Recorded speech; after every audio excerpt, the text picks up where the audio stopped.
convenience of the term trade is always used the side of just the wars we had with each other and not what instigated that conflict. It got to be, not by accident, that the target was 12 or 13 to 30.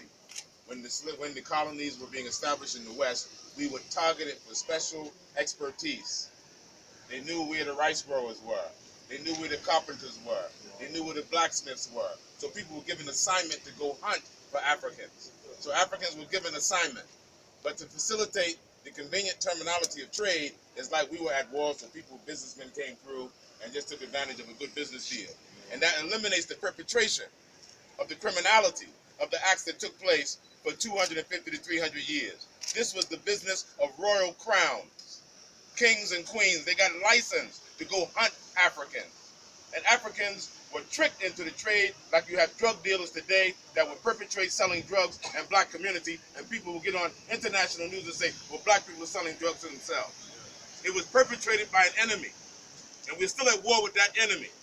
And we were victimized. And there were only a few collaborators that made millions of people victims of Africans being hunted down like animals and captured. Before there were castles like this or forts like this and dungeons, there were cages on the beaches that housed us like dogs, housed us like animals, until the ships came and took us, until they built forts, until they built these edifices like this. So it should never be forgotten. It was a criminal activity that was perfected, and that's why they still can perfect the exploitation of Africa and Africans today.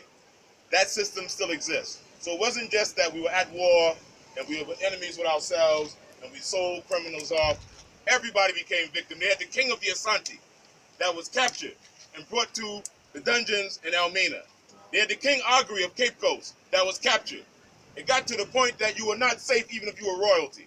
It made no difference who you were. You were hunted down like animals and hunted down like dogs, and you were captured and put in prison. And it's because of the soft narrative is why we're complacent and being able to see who the perpetrators were and the fact that we are still at war today. This was